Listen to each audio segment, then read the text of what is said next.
Praise the lord. ప్రభువైన యేసు నామములో అందరికీ వందనములు. యేసయ్య మాట వీక్షించడానికి ప్రేమతో నేను మిమ్మల్ని స్వాగతిస్తున్నాను. ఈ దినము లూకా సువార్త 4వ అధ్యాయము 25వ వచనం నుండి 30వ వచనం వరకు ధ్యానించుకుందాం. ఏలియా దినముల యందు 3 ఏండ్లు 6 నెలలు ఆకాశము మూయబడి దేశమందంతట గొప్ప కరువు సంభవించినప్పుడు ఇశ్రాయేలులో అనేక మంది విధవరాలుండిరి. ఏలియా సీదోనులోని సారెపత్తు అను ఊరిలో ఉన్న ఒక విధవరాలి యొద్దకే గాని మీరు ఎవరి యొద్దకును పంపబడలేదు. మరియు ప్రవక్త అయిన ఎలీషా కాలమందు ఇశ్రాయేలులో అనేక కుష్ఠరోగులు ఉండినను సిరియా దేశస్థుడైన నయమాను తప్ప మరి ఎవ్వడునూ శుద్ధి పొందలేదని నేను మీతో నిశ్చయముగా చెప్పుచున్నాను. సమాజ మందిరములో ఉన్న వారందరూ ఆ మాట విని ఆగ్రహముతో నిండుకొని లేచి ఆయనను పట్టణముల నుండి వెళ్ళగొట్టి ఆయనను తలక్రిందులుగా పడద్రోయవలెనని తమ పట్టణమును కట్టబడిన కొండ పేటు వరకు ఆయనను తీసుకొని పోయిరి. అయితే ఆయన వారి మధ్య నుండి దాటి తన మార్గమున వెళ్ళిపోయేను. దేవునికి మహిమ కలుగును గాక. ఈరోజు యేసు ప్రభు జీవితంలో జరిగిన ఒక అద్భుతమైన సంఘటన గురించి మనము ధ్యానిస్తున్నాం. ఈ విషయంలో, ఈ సంఘటనలో ఏలియా గురించి ప్రభు ప్రస్తావిస్తున్నాడు. ఏలియా ఎవరు అంటే ప్రభు చేత పంపబడిన ఒక ప్రవక్త. ప్రజలు ఎప్పుడైతే అనేకమైన విగ్రహార్థనకు అలవాటు పడి దేవుని విషయంలో వారు విభిన్నంగా జీవిస్తున్నారో, దేవుని వాక్యానికి వ్యతిరేకంగా జీవిస్తున్నారో, అలాంటి పరిస్థితుల మధ్య ఏలియా అహాబు రాజుతో వెళ్ళి ఒక అద్భుతమైన ఛాలెంజ్ చేసి వచ్చారు. ప్రజలు దేవుని మాటలకు అవిధేయులై జీవిస్తున్నందున 3.5 సంవత్సరములు నా మాట కాక మంచు గాని వర్షము గాని ఈ దేశమందు కురువదని అహాబు రాజుతో ఛాలెంజింగ్ చేశారు. ఆయన ఏమన్నారంటే, ఈరోజు క్రైస్తులైన చాలామంది మేము యేసు ప్రభువుని నమ్ముకున్నాం కాబట్టి మా దేవుడికి ప్రార్థన చేస్తే ఇలా అయిపోద్ది అలా అయిపోద్ది అని ఊటకప్పు మాటలు చెప్తారు. అది చాలా తప్పు. ఏలియా అనుదినము నేను ఎవరిని సేవిస్తూ ఎవరి సముఖములో నిలబడుతున్నాను అని పదం ఆయన రాజుల గ్రంథంలో అహాబు రాజు ముందర చెప్తా ఉన్నాడు. అంటే దేవుని సన్నిధిలోనికి నువ్వు దివారాత్రము వెళ్ళి ఆయనను సేవించి ఆరాధించి ఆయన మాటలు ధ్యానించినప్పుడే నీ ప్రార్థనకు బలం ఉంటుంది, శక్తిని ఉంటుంది. ఆయన తనతో మాట్లాడి ఆయన వచ్చిన తర్వాత భయంకరమైన కరువు ఆ దేశంలో సంభవించింది. వర్షము లేనందున ప్రజల జనజీవనము అనేకమైన బాధల్లోనికి గురి అయిపోయింది. అప్పుడు దేవుడు అంటాడు, ఏలియా నువ్వు ఇశ్రాయేలు దేశంలో సారెపత్తు అనే ఊరిలోనికి వెళ్ళి ఒక విధవరాలు ఉంటుంది, ఆ ఇంటిలో నువ్వు ఉండు. ఆ ఇంట నేను నీకు ఈ కరువు దినాల్లో పోషిస్తాను. దేవుడు ధనవంతుల ఇంటికి పంపించలేదు. చాలామంది ఏమనుకుంటారంటే, మాకు అన్నీ ఉన్నాయి, మా దగ్గరికి రావచ్చు కదా అని. అన్నీ ఉన్నవాళ్ళు దైవ సేవకులకు ఏమీ పెట్టలేరండి. సమృద్ధి కలిగిన వారు ఒకవేళ సహకరిస్తారేమో అంటే వారేం సహకరించలేరు. వారి స్వార్థము నిమిత్తము, వారి పరిస్థితుల నిమిత్తమే వారు విపరీతంగా డబ్బులు ఖర్చు పెడతారు. కానీ దేవుని సేవకునికి ఆహారం పెట్టే విషయంలో, దేవుని సేవకునికి పరిచర్య విషయంలో వారు మొండి చేతులు చూపిస్తూ ఉంటారు. దేవునికి తెలుసు ఎవరి మనస్తత్వాలు ఏమిటనేది. కనుక సారేపత్తులో ఉన్న విధవరాళ్ళ దగ్గరికి దేవుడు మరి ఏలియాను పంపించినప్పుడు అనేక మంది విధవరాలు ఉన్నారు ఇశ్రాయేలు దేశంలో. కానీ ఆ విధవరాలు సారేపత్తులో ఉన్నటువంటి సీదోనులోని సారేపత్ అనే ఊరిలో ఉన్న విధవరాళ్ళ దగ్గరికి ఏలియాను దేవుడు పంపించాడు. ప్రవక్త అయిన ఎలీషా కాలంలో చాలామంది ఇశ్రాయేలు దేశంలో కుష్ఠరోగులు ఉన్నారు. కానీ దేవుడు అందరికీ నయం చేయలేదు. సిరియా దేశం నుంచి నయమాను అని ఒక సైన్యాధిపతి ఇజ్రాయేలు దేశంలో ఒక దైవజనుడున్నాడు.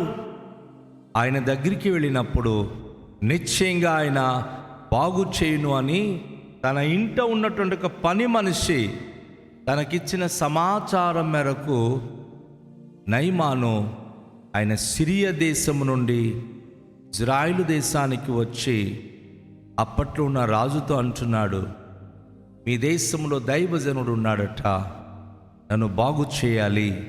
ఇదిగో మా దేశం నుంచి మా రాజు ఆయన ఈ తాకిదలిచ్చి పంపించి ఉన్నాడని వచ్చినప్పుడు ఇశ్రాయేలు రాజు అయితే తన బట్ట చింపుకొని నేను దేవుణ్ణా నేను బాగు చేయడానికి అని ఆయన రకరకాలుగా ఫ్రస్ట్రేషన్ చూపిస్తాడు.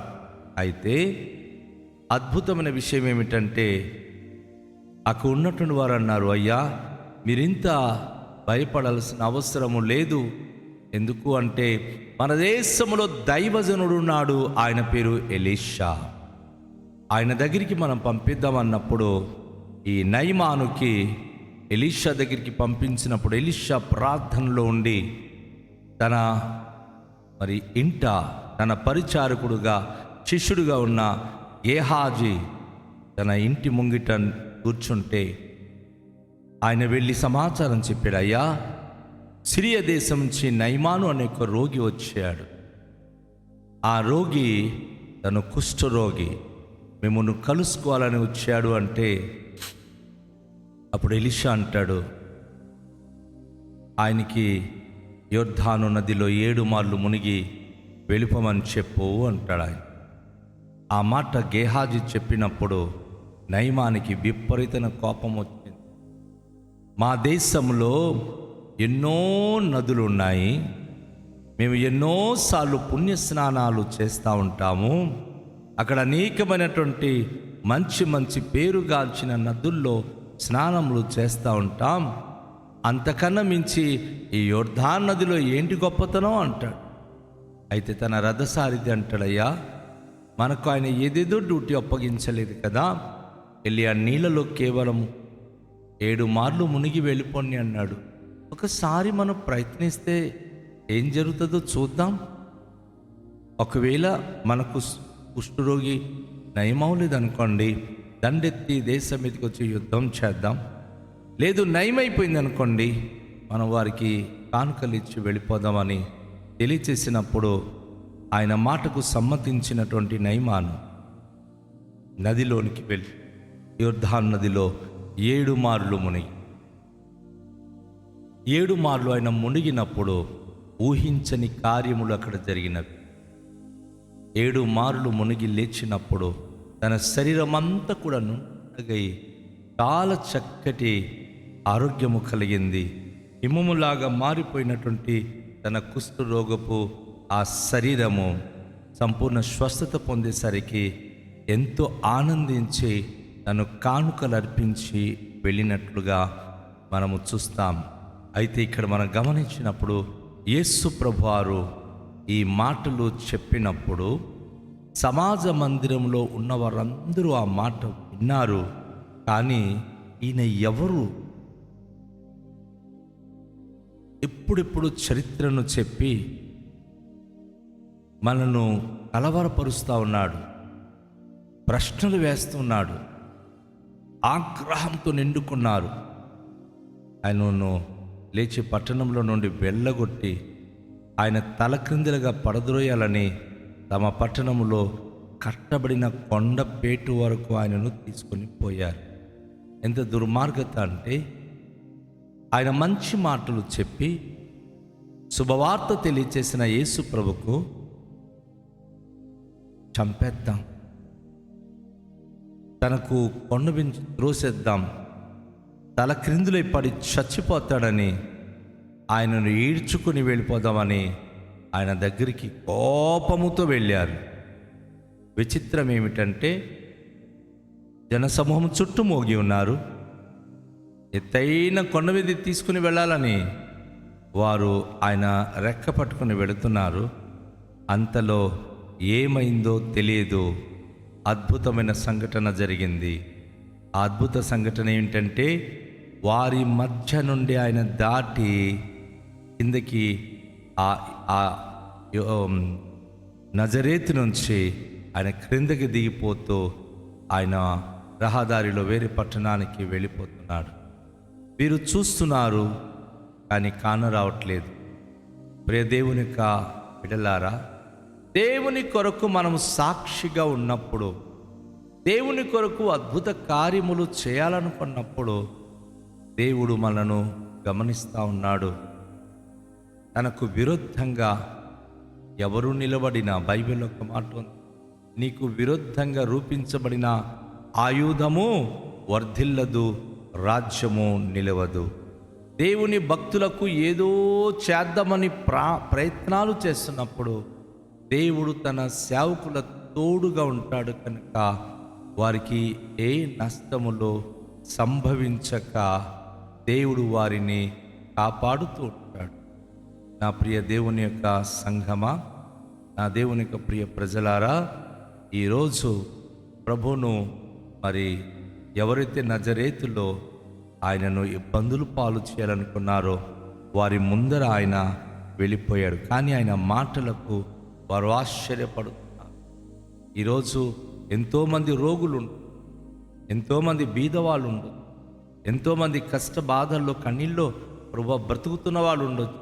అయితే ఎవరి హృదయం అయితే ఆయన మేలు కొరకు కోరుకుంటుందో, ఎవరైతే ఆయన ద్వారా దీవించబడాలని ఆశ కలిగి ఉన్నారో ఆయన వారి దగ్గరికి వెళ్ళి సహాయం చేస్తాడు.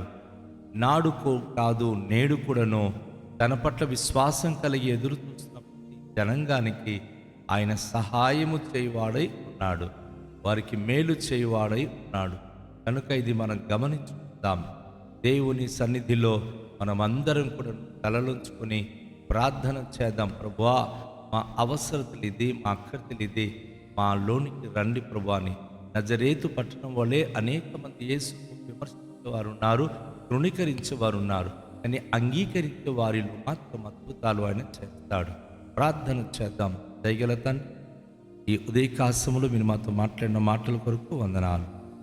ఈ మాట ద్వారా మేము మీ పట్ల విశ్వాసం, మీకు ప్రభు విధేయత కలిగి మీ అద్భుత కార్యములు అనుభవించువారుగా మమ్మను దీవించుమని మా ప్రభువైన యేసుక్రీస్తును అంగీకరించి ఆయన ద్వారా మేలు పొందడానికి కృపనిమ్మని. సకల మహిమ ఘనత ప్రభావాలు మీరే పొందుకోమని కృతజ్ఞత స్తోత్రాలు మీకే చెల్లిస్తూ నాజరేయుడైన యేసు నామములో ప్రార్థిస్తూ వేడుకొనుచున్నాము పరమ తండ్రి, ఆమేన్. అందరికీ షాలోం. ప్రభు మనను దీవించుగాక.